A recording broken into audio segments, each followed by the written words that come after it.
like identity is a really big thing, and it's one of the elements that I think is really drives human behavior and drives our society to move the way it moves, why people behave the way they behave, why they hang out with who they hang out with. And I'll use another example again from the military, and I'm sure this is pervasive in all types of job environments. When we have our duties and we're in formation and do all that stuff, people of all different, colors, creeds, races, backgrounds, we all come together for the facilitation of a mission or the accomplishment of a mission and a goal, work together, and everything's yay, and we do our thing. And then we have downtime, a little lunch break or whatever, a smoke break, if you will. I used to always observe, how people would move on the smoke breaks.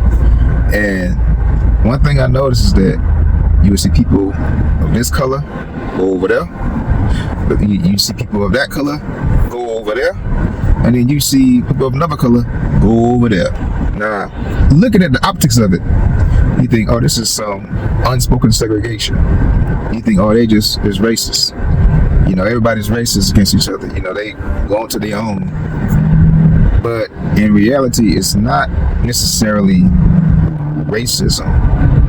What it is people identifying with people they can relate to and are familiar with.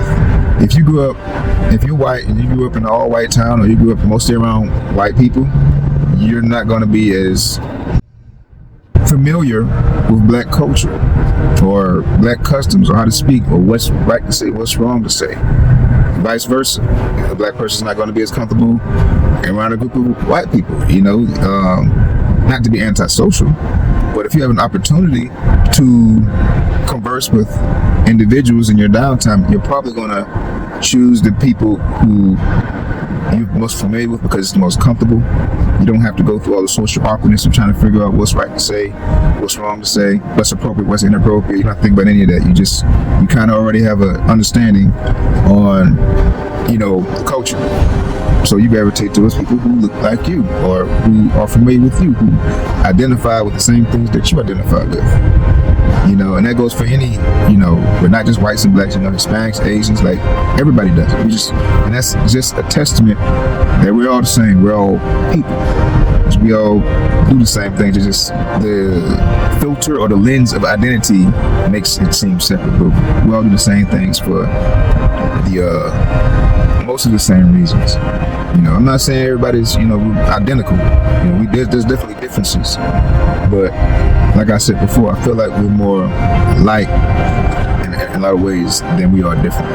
If we choose to see past superficial differences to see how related we really are and how similar we really are.